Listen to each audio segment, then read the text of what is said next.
Have you ever noticed how much time we spend worrying about what others think of us? How often we look over our shoulders, comparing our progress to someone else's highlight reel? It's almost instinctive. We measure ourselves against peers, competitors, strangers on the internet, as if their journey has anything to do with our own. But here's the truth we rarely stop to face. The real battle isn't out there. It's not in their success or their opinions. The real battle is internal, it's you vs you. This is one of the most profound truths we can understand, yet one of the most uncomfortable. Why? Because it takes away our favorite excuse. It eliminates the external blame. Suddenly, we can't say we didn't make it because someone else had an advantage. We can't say we were held back by some unseen force or bad luck, or what someone else did or didn't do. When it's you versus you, the spotlight turns inward. The accountability lands directly on our own shoulders, and that can feel heavy. But it's also freeing. Because when you realize it's you vs you, you understand that you are not waiting for permission. You are not dependent on someone else's validation. You are the only one responsible for your progress, and that means you also hold all the power to change. This internal battle plays out in small, quiet moments. It's not the grand, dramatic scenes we imagine. It's the decision to hit snooze or get up early and follow through. It's choosing whether to do the hard thing or delay it until tomorrow. It's every moment where you either feed your growth or feed your excuses. And those choices, they add up. You vs you is about facing your own self-doubt, your own procrastination, your own fear of failure. These aren't enemies in the traditional sense. They're not loud or obvious. In fact, they're often disguised as rational thoughts. I'll start next week. I'm just not ready yet. Or maybe later. When things settle down, these voices aren't malicious, but they are powerful. And they win not because they're strong, but because they're familiar, comfortable, safe. But comfort never built anything worthwhile. Every person you admire, every leader, creator, athlete, entrepreneur, they didn't win because they were better than everyone else. They won because they learned how to conquer the person in the mirror. They learned how to push through their own resistance. They trained themselves to stop retreating when things got difficult. They understood that no matter how loud the world gets, it's the quiet decisions made alone that truly shape a life. This is not about self-criticism, it's about self-honesty. There's a difference. Being hard on yourself isn't the goal. Being real with yourself is. It's not about perfection, it's about responsibility. When you understand that it's you vs you, you start asking different questions. Not asking different questions. But how do I beat them? But how do I beat yesterday's version of me? Not to what do they have that I don't, but to what am I willing to do that I haven't done yet? That shift from external competition to internal growth changes everything. It brings clarity. It brings purpose. Because the goal stops being about winning some imaginary race and starts being about becoming the kind of person you promised yourself you would be. The version of you who doesn't settle, who doesn't hide, who doesn't make decisions out of fear. When we think about resistance, we tend to imagine it as something outside of us. A difficult boss, a lack of time, a market that isn't responding, a society that doesn't see us. And yes, those external obstacles exist. But if we're honest, deeply, brutally honest, the most consistent, persistent, and invisible form of resistance doesn't come from the outside world. It comes from within. Your greatest resistance is not the criticism of others, it's the quiet voice in your head that whispers you can't. This inner resistance is subtle, it doesn't shout. It doesn't crash through the walls, it creeps in. It hides behind logic and practicality. It convinces you to take the safe route. It gives you all the reasons why now is not the time. It dresses up as being a realistic and calls itself a cautious. But what it really is fear wearing a mask. The hardest thing to face is not the obstacle out there. It's the part of you that believes you're not ready, not worthy, not enough. That's the real fight. It shows up when you're about to take the stage. It shows up when you sit down to create something new. It shows up when you dare to dream beyond your current circumstances. And right in that moment, it feeds you doubt. Not because you aren't capable, but because a part of you is terrified of what happens if you actually step into your full power.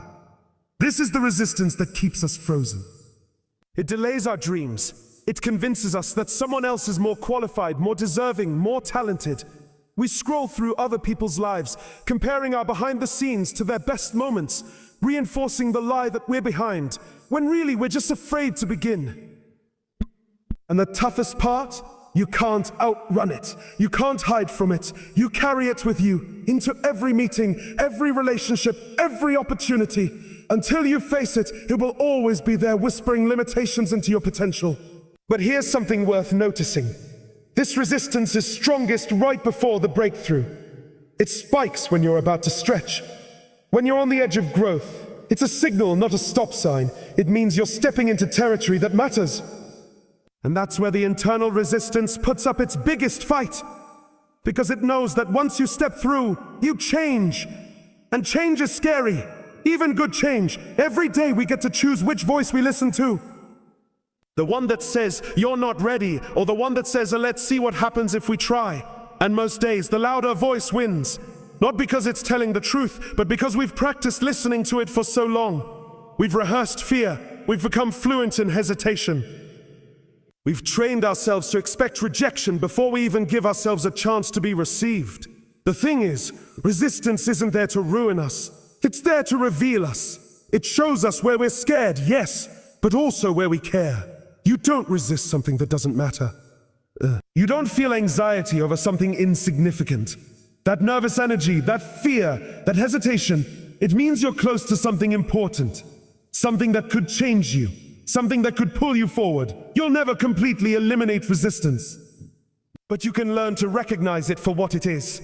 Not truth, not fact. Just a feeling, a signal, a shadow that appears in the presence of light. And when you start to see it that way, you can stop giving it authority. You can stop mistaking it for intuition. You can stop letting it drive the car. Because even though resistance lives inside you, so does courage. So does discipline.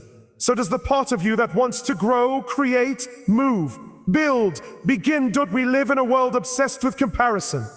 From the moment we're old enough to recognize achievement, we're taught to measure ourselves against others. Grades in school, performance in sports, likes on a post, followers on a screen, promotions at work.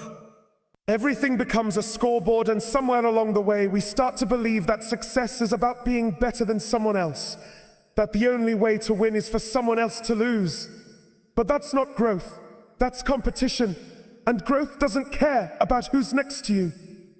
Growth only cares about who you were yesterday. When we chase comparison, we lose perspective. We stop measuring what really matters. Progress, effort, integrity, discipline, and we start chasing illusions. We look at someone else's life and assume they have it all figured out. We take the curated, filtered version of their journey and hold it up as the standard, ignoring the fact that everyone's race is different. Everyone's starting line is different. Everyone's obstacles are different. Comparing your chapter 3 to someone's chapter 20 doesn't push you forward. It robs you of joy. It strips away motivation. It tricks you into thinking you're behind when you're actually growing at exactly the pace you need. Real growth is deeply personal. It's quiet. It often happens when no one's watching. It's found in the hours you spend practicing a skill, showing up even when it's inconvenient, doing the right thing when no one is clapping. Growth doesn't always come with recognition. In fact, most of it happens in the dark, in the background, in the mundane. It's the steady, invisible layering of small decisions, tiny improvements, and uncomfortable truths. And here's the thing about growth. It's not always linear. It doesn't happen on a schedule. Sometimes you feel like you're moving backward. Sometimes it looks like stillness. But even in those moments, something is shifting. Something is forming. Growth can look like rest. Growth can look like failing and learning. Growth can even look like letting go of a version of yourself you used to be proud of so you can step into who you need to become. But none of that happens if you're focused on the wrong metrics. If all you're tracking is how you stack up against others, you miss the most important data, how you're stacking up against your own past. Did you handle that challenge better than you would have a year ago? Did you make a decision today based on values, not pressure? Did you speak up when you would have stayed silent before? Those are the signs of growth. They don't always come with applause, but they mean you're evolving. This shift in mindset from comparison to personal progress isn't easy. We've been wired to seek validation, to crave signs that we're ahead. But the most meaningful growth comes when we stop asking, am I better than them? And start asking, am I better than I was? That's a question worth answering every day. It invites us into a life that's rooted in purpose, not ego. It puts us back in control of our story. And the beautiful part? When you start to live this way, the competition becomes irrelevant. You can genuinely celebrate others without questioning your own worth. Their success doesn't feel like a threat because you're no longer playing their game. You're too focused on your own path, your own work, your own process, and that focus creates freedom. It gives you permission to go at your own pace, to redefine what success means, and to keep moving forward without constantly looking to the side. We grow up with a quiet pressure to present a polished version of ourselves to the world. We're taught, sometimes directly and sometimes indirectly, that success is about appearance, about image, about making sure everything looks good on the outside, even when we're breaking on the inside. Somewhere along the way, we start to equate perfection with worth. We think we have to be flawless to be respected, to be listened, to be valued. But that's not what people respond to. People don't connect with perfect. They connect with real. They connect with authenticity. Authenticity means showing up as you are, not who you think people want you to be. It means owning your strengths and your struggles. It means not having all the answers and being okay with that. Because the truth is, people don't follow you because you're perfect. They follow you because you're honest. They're drawn to the parts of you that reflect something in themselves. And if all they ever see is a carefully edited version of you, they'll never trust you fully. Trust doesn't come from looking like you've got it all together. Trust comes from being courageous enough to be vulnerable.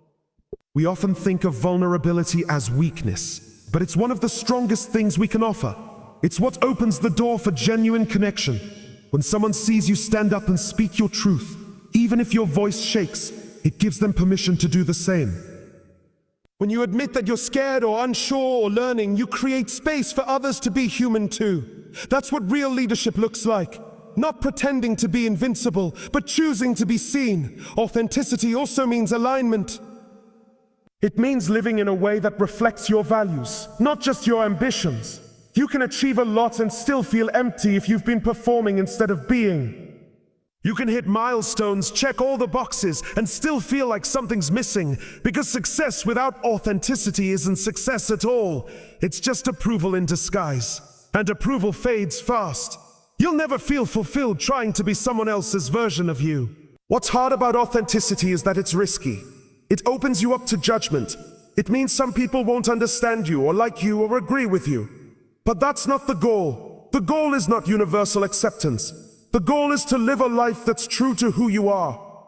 And the people who are meant to walk with you, the ones who resonate with your truth, will find you.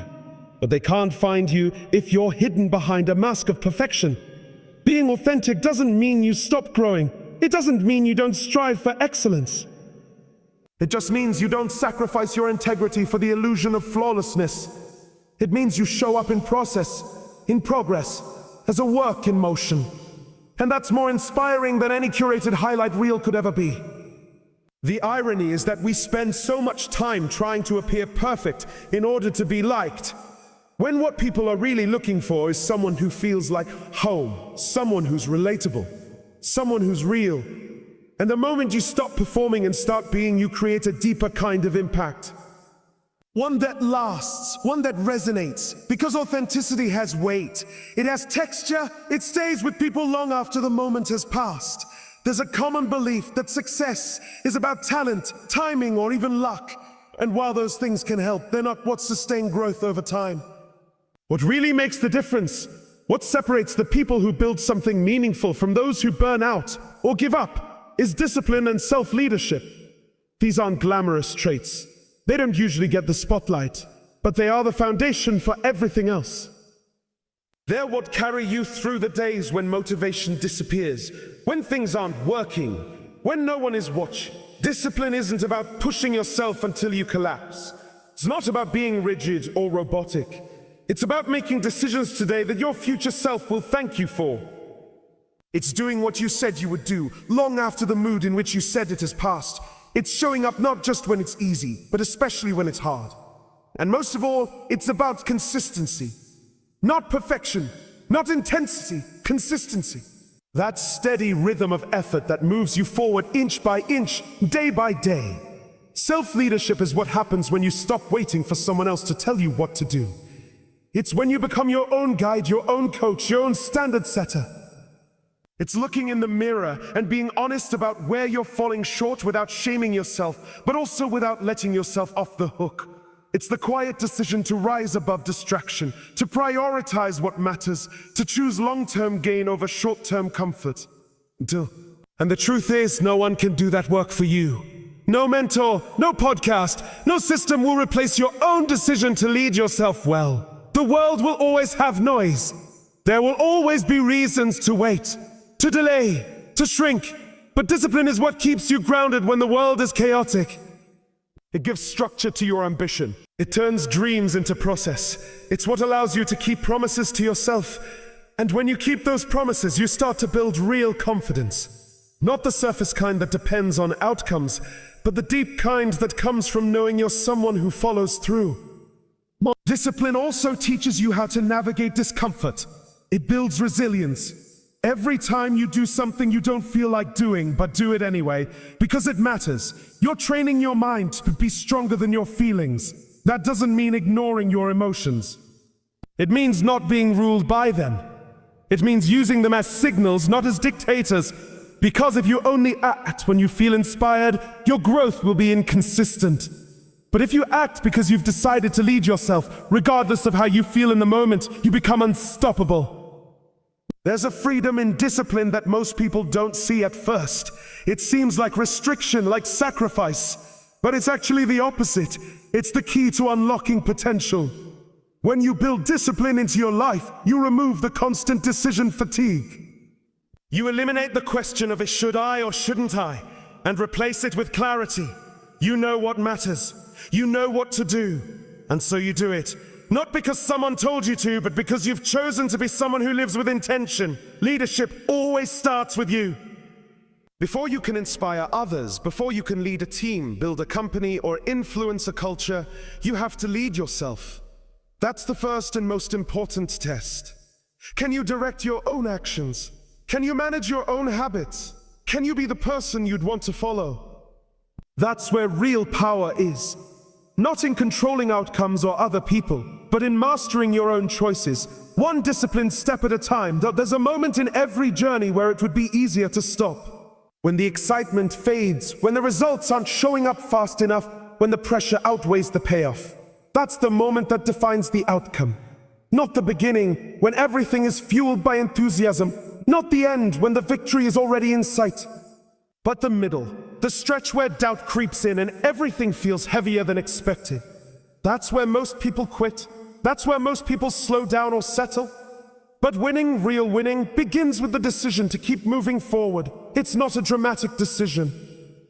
It's not made with music swelling in the background or an audience clapping. It's often made in silence, in private, in the quiet moments when no one is checking in. It's made when you feel tired, uncertain, maybe even defeated. And still you choose not to back down. You choose not to hit pause. You choose movement over stagnation, action over hesitation. That small choice made over and over again is what creates momentum. And momentum is what creates progress. Progress doesn't demand perfection. It demands persistence. The people who reach the top are rarely the ones who had the easiest path. They're the ones who refused to stop walking. They adjusted. They adapted. They kept showing up when it would have made sense to quit. Because at some point, every person chasing something meaningful will run into resistance. The question is not whether the resistance comes, it's whether you move through it anyway. Forward doesn't always look fast. It doesn't always look strong. Sometimes it looks like crawling. Sometimes it looks like standing still just to catch your breath. But as long as it's intentional, as long as it's movement, it counts. The myth is that progress is always obvious, that you'll feel it, see it, measure it, but often progress is invisible until it isn't. You don't realize how far you've come until one day you look back and the mountain you thought would break you is behind you. That's the power of choosing to continue. It compounds. Every time you move forward even slightly, you are becoming stronger, more capable, more prepared. You are building endurance. You are shaping character. You are proving to yourself that your future is worth the discomfort. And that internal evidence, those repeated acts of resilience, become your greatest advantage. Not because you're more talented, but because you've practiced persistence. And persistence is a skill just like any other. It can be trained, it can be sharpened. You don't have to feel ready to move forward. You don't have to feel confident or fearless. You just have to take the next step, and then the one after that. And sometimes that's all winning is, a series of small steps taken with commitment, even when you don't have full clarity. Especially when you don't have full clarity. The willingness to walk through the unknown is what separates those who talk from those who build. The beautiful thing about forward motion is that it eventually shifts your identity. When you repeatedly prove to yourself that you don't stop when it's hard, you start to believe it. You begin to trust yourself in deeper ways. You realize that setbacks don't define you, and that progress is still possible on the other side of failure. And that belief becomes fuel. It becomes the reason you keep going the next time life gets loud or heavy or uncertain. The decision to keep moving forward is the foundation for every outcome you'll ever create. Not because the path is smooth, but because you've made a personal commitment not to stop walking it, no matter what it asks of you.